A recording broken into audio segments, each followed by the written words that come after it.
अस्सलामुअलैकुम to class. कैसे हो आप सब? उम्मीद है ठीक होंगे। आज का आपने जो सब्जेक्ट खोला है वो है इंग्लिश का, और इंग्लिश का आपका है इंग्लिश बी खोला है आपने। इंग्लिश बी का लेक्चर नंबर है आपका पहला लेक्चर है आपका इंग्लिश बी का। सबसे पहले हमने करना है ट्रांसलेशन, तर्जमा।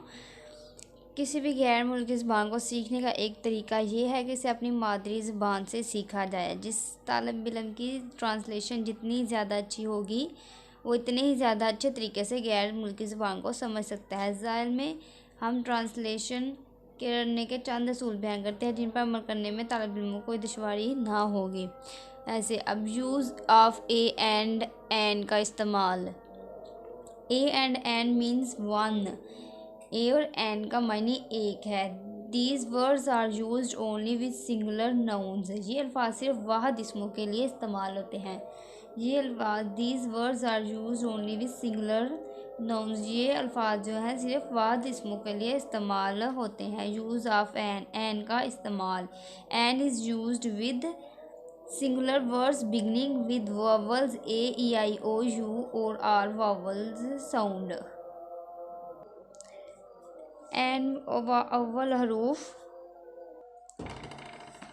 अव्वल हरूफ ए ई आई ओ यू से शुरू होने वाले या अव्वल वावल की आवाज़ देने वाले वाहिद अल्फाज से पहले लगाते हैं।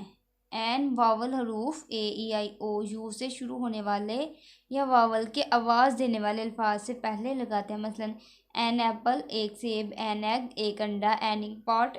मतलब कि एन उन वर्ड्स के साथ इस्तेमाल होता है जो वावल्स हरूफ होते हैं, वर्ड्स की आवाज़ निकालते हैं। जैसे वावल्स वर्ड्स कौन से हरूफ कौन से हैं?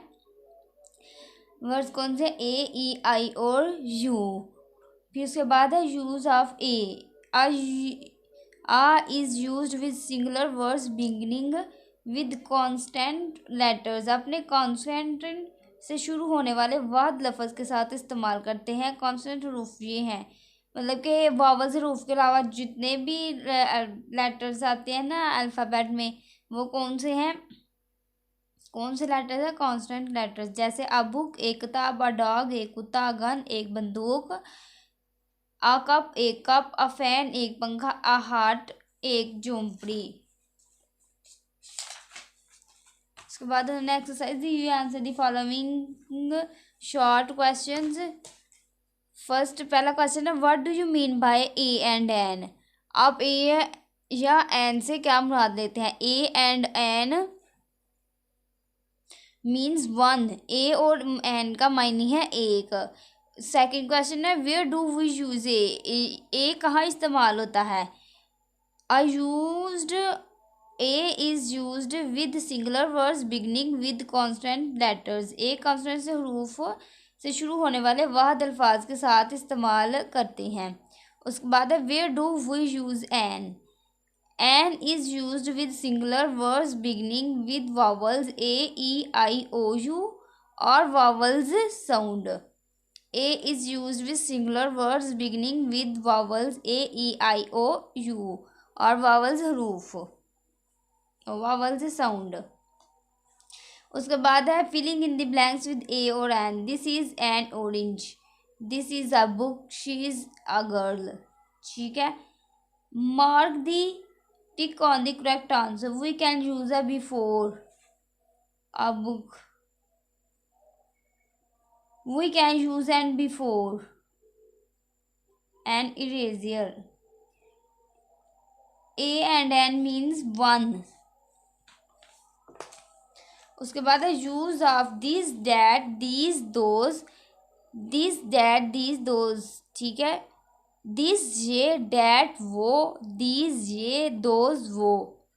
दिस और दीज का मतलब भी ये है, इन दोनों का मतलब ये है, डैट वो। अब जो दिस है वो सिर्फ वाहद के लिए, सिंगुलर के लिए इस्तेमाल होता है, और दीज जो है वो ज़्यादा चीज़ों के लिए इस्तेमाल होता है, मतलब प्लूरल के लिए इस्तेमाल होता है, जमा के लिए इस्तेमाल होता है। अब डैड जो है वो वह चीज़ के लिए इस्तेमाल होता है वो, और दोस्त जो है ज़्यादा चीज़ के लिए ज़्यादा इस्तेमाल होता है। आगे है अफर्मेटिव सेंटेंस, सादा फिक्रे। दिस और डैड के साथ इज इस्तेमाल करते हैं। दीज और दोज के साथ आर इस्तेमाल करते हैं। जैसे दिस इज अ बॉल, ये एक गेंद है। मैंने बताया ना, दिस जो है एक के लिए इस्तेमाल होता है और दीज जो है वो ज़्यादा के लिए इस्तेमाल होता है। तो दिस के साथ और डैड के साथ क्या है, जो एक है सिंगुलर है उसके साथ क्या है, इज इस्तेमाल होगा, ज़्यादा होगा, प्लूरल होगा तो उसके साथ आर इस्तेमाल होगा। जैसे दिस इज़ अ बॉल, ये एक गेंद है। दीज आर बॉल्स, ये गेंदे हैं। डैट इज़ अ गर्ल, वो लड़की है। दोज आर गर्ल्स, वो लड़कियां हैं। नेगेटिव सेंटेंस, मनफी फिक्रात। मनफी फिक्रात बनाते वक्त इज़ और आर के बाद नॉट लगाते हैं। मनफी फिक्रात बनाते वक्त नेगेटिव सेंटेंस जब हम इस्तेमाल करते हैं, यूज़ करते हैं, तो उसमें इज़ के और आर के बाद क्या लगता है, नॉट लगता है। जैसे this is not a ball, ये गेंद नहीं है। दीज आर नॉट बॉल्स, ये गेंदे नहीं हैं। उसके बाद है इंटेरोगेटिव सेंटेंस, सवालिया फिक्रात। सवालिया फिक्रात बनाते वक्त इज़ और आर को फिक्रे के शुरू में लगाते हैं। फिक्रे के आर पर सवालिया निशान लगाते हैं, question mark. Is this a ball, क्या ये गेंद है। आर दीज बॉल्स, क्या ये गेंदे हैं। इसके बाद है इनकी exercise, turn the following sentence into negative. दरअसल जुमलों को मनफी में तब्दील करें। दिस इज़ अ कॉपी, ये एक कॉपी है।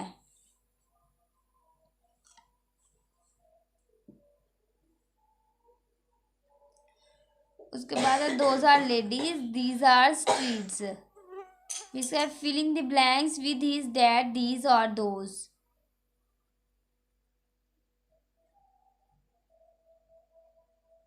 दिस इज, इनको जो फर्स्ट पे है दिस इज़ अ कॉपी, इसको कौन सा नेगेटिव मतलब मनफी में तब्दील करना है, मनफी जुमले में तब्दील करना है, तो इधर क्या आएगा, this is not a copy. फिर सेकंड वाला दोज आर लेडीज, इसका आएगा those are not ladies. These are streets, these are not streets. उसके बाद है filling the blanks with this that these और those. Dash is a book, this is a book, ये एक किताब है। सेकंड वाला है dash are two books, these are two books. इधर बुक्स आ गया तो इधर दीज इस्तेमाल होगा। आगे है this is a table, dash is a table, तो इधर भी आएगा डैट इज़ अ टेबल, वो एक मेज़ है। Tick the true statement and cross the false ones. This is a jug, true है ये वाला। सेकंड वाला that are a book, cross. Those is a school, cross. These are tables, ठीक है। आगे हम mark the on the correct answer. This is a book, फिर है these are books, that is an egg. उसके बाद है ट्रांसलेट इनटू इंग्लिश, अंग्रेजी में इसका तर्जुमा करें। पहले वाला ये एक क्लॉक है, दिस इज़ अ क्लॉक, वो किताबें हैं। दोज आर बुक्स, वो एक दीवार है। दिस इज़ अ वॉल, ये खिलौने हैं। दीज आर टॉयज, ये एक दुकान है। दिस इज़ अ शॉप, ये एक हाथी नहीं है। This is not an elephant, वो कौवे नहीं है। दोज आर नॉट क्रोज, वो एक कुर्सी नहीं है। That is not a chair, क्या वो कागजात नहीं है। आर दोज नॉट पेपर्स, क्या वो दुकानें हैं। और दो शॉप, ये किस में आ जाएगा, लास्ट वाले जो दो हैं वो फिक्रे हैं। जो आपके सेंटेंस है वो क्वेश्चन मार्क में आ जाएगा, सवालिया में आ जाएगा, इंटरोगेटिव सेंटेंस में आ जाएगा।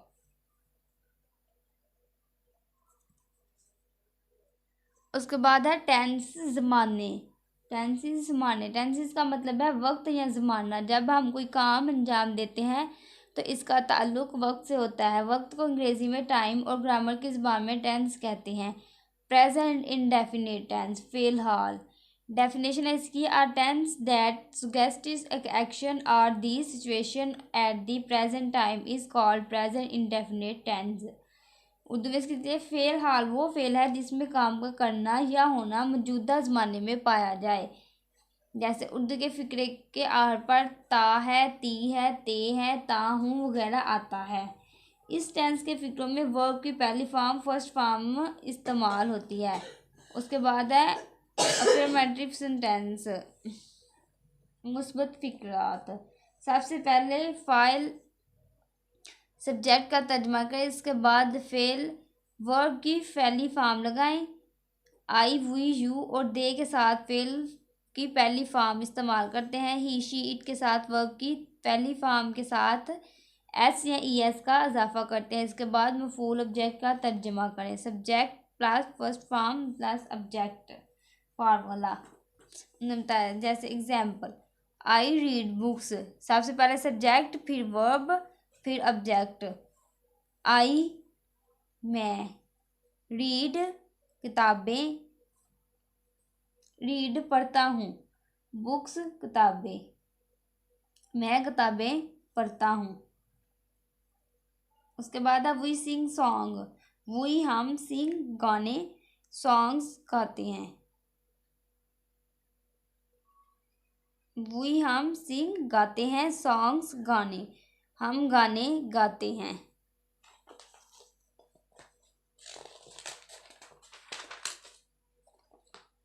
इसके बाद है यू लाइक प्लेइंग, यू आप लाइक पसंद करते हैं, प्लेइंग खेलना, आप खेलना पसंद करते हैं। इसके ऐसे ही बाद में नेगेटिव सेंटेंस मनफी फ़िक्रात है। इस टेंस के फ़िक्रों को मनफी बनाते वक्त ही, शी, इट के साथ डज नॉट और वर्ब की पहली फॉर्म लगाते हैं। आई, वी, यू और दे के साथ डू नॉट और वर्ब की पहली फॉर्म इस्तेमाल होते हैं। Subject do does not first form, फिर ऑब्जेक्ट। जैसे एग्जाम्पल दी हुई है, I do not read books, I मैं, डू नॉट नहीं, रीड पढ़ता हूँ, बुक्स किताबें, मैं किताबें नहीं पढ़ता हूँ। इसके बाद है इंटरोगेटिव सेंटेंस, सवालिया फ़िक्रात। सवालिया फ़िक्रात बनाने के लिए डू और डज को फ़िक्रे के शुरू में लगाते हैं। इसके बाद सब्जेक्ट का तर्जमा करके फेल वर्ब की पहली फॉर्म लगाते हैं। बाद में मफूल ऑब्जेक्ट का तर्जमा करते हैं, आर पर सवालिया अलामत लगाते हैं। इसका formula do does subject first form object. Example दी हुई है ने, do I read books, do I read, do क्या आई मैं रीड पढ़ता हूँ, बुक्स क्या मैं किताबें पढ़ता हूँ। ये किस में आ जाएगा, सवालिया फ़िक्रे में आ जाएगा, इंटरोगेटिव सेंटेंस में आ जाएगा। इसके बाद एक्सरसाइज दी हुई उन्होंने, डिफाइन प्रेजेंट इंडेफिनिट टेंस, फ़िलहाल की तारीफ बयान करें। इसके बाद है which form of verb is use in present indefinite tense, फ़िलहाल में फेल की कौन सी फॉर्म इस्तेमाल होती है। We use first form of verb in this tense, इसमें पहली फॉर्म इस्तेमाल होती है। वी सिंग placed at the end of interrogative sentence वाले जुमले के आखिर पर कौन सी अलामत लगाई जाती है। We placing of interrogation at the end of the interrogative sentence, हम सवालिया जुमले के आखिर पर सवालिया अलामत लगाते हैं। उसके बाद है turn the following sentence in interrogative, मतलब जुमलों को मनफी में तब्दील करें। ही राइट्स, वो लिखता है। He does not right.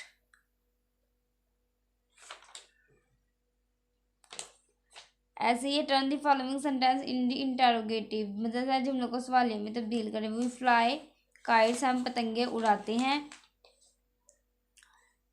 Do we fly kites.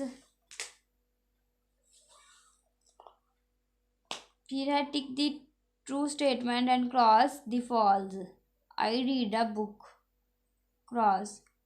ऐसे फिर आगे है mark the tick on the correct answer, Aslam go to school, Aslam goes to school, Aslam going to school, Aslam goes to school. फिर है boys come to garden, boys comes to garden, boy coming to garden, boy come to garden. They wash cloth, they wash clothes, they washing clothes, they wash cloth.